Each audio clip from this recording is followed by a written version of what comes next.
પોરબંદરના સુભાષનગર વિસ્તારમાં કાલ ભૈરવનું પૌરાણિક મંદિર આવેલું છે, જે મોટી સંખ્યામાં લોકોની આસ્થાના કેન્દ્ર સમાન છે।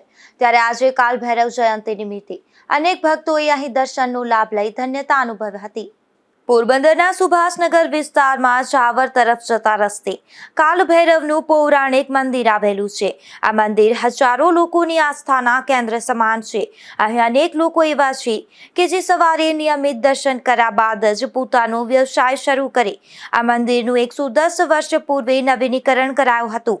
મંદિર અંગે માહિતી આપતા ભક્તોએ જણાવ્યું હતું કે કાલ ભૈરવ મંદિરના પૂજારી તરીકે વર્ષો પૂર્વે જલકાઈનાથજી સેવા પૂજા કરતા અને 1915માં મંદિરનો જીર્ણોદ્ધાર કરી જગ્યા જલકાઈનાથજીને અર્પણ કરી હતી। તે સમયે હીરા ખારવા અને હરજી હાજા સહિતનાઓએ આ જગ્યાનો જીર્ણોદ્ધાર કરાવ્યો હતો અને તેમાં મહારાણા નટવરસિંહજીએ પણ ₹400ની મદદ કરી હતી। ઉપરાંત ધર્મદામાં આવેલા ₹612 પૈકી ભોંય, સલાટ અને ખારવા સહિતના સેવકોએ પણ ₹151નો સહયોગ આપ્યો હતો। ઉપરાંત ઠક્કર દામોદરે પણ ₹25નો ફાળો આપતા મંદિરનો જીર્ણોદ્ધાર થયો હતો। કાલ ભૈરવના મંદિરના પૂજારી જલકાઈનાથજીએ અહીં વર્ષો સુધી સેવા પૂજા કર્યા બાદ અહીં જીવતા સમાધિ લીધી હોવાનું કહેવાય છે। અહીં એક ભોયરું પણ આવેલું છે।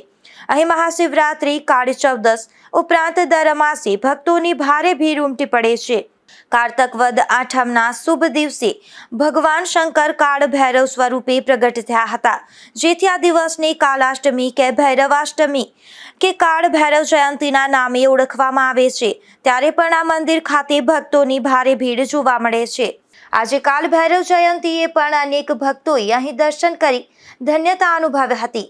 કાલ ભૈરવને વિવિધ પ્રસાદી, પાન, સિગરેટ અને અત્તર સહિતની સામગ્રીઓ અર્પણ કરી ભક્તોએ રીઝવવાનો પ્રયાસ કર્યો હતો। આ મંદિર ખાતે શ્વાનના ખોરાક માટે 12 માસ અનેરો સેવા યજ્ઞ ચાલી રહ્યો છે। બહેનો દ્વારા જાતે શ્વાનો માટે ભોજન તૈયાર કરવામાં આવે છે। આ સેવા યજ્ઞમાં મદદરૂપ થવા અહીંના સેવકોએ લોકોની અપીલ કરી છે। આ મંદિર 400 વર્ષથી પણ વધુ જૂનું હોવાનું માનવામાં આવે છે। અહીં આસપાસના લોકો ઉપરાંત પોરબંદર શહેરમાંથી પણ શ્રદ્ધાળુઓ દર્શનાર્થે આવતા હોય છે। આ મંદિરે ખાસ કરીને મંગળવારે, શનિવારે તેમજ ચૌદસના દિવસે શ્રદ્ધાળુઓ ઉમટી પડતા હોય છે અને કાલ ભૈરવ દાદાનું પૂજન અર્ચન કરી ધન્યતાની લાગણી અનુભવે છે। નિપુલ પોપટ સાથે અશોક થાનકી, ગુજરાત ન્યૂઝ, પોરબંદર।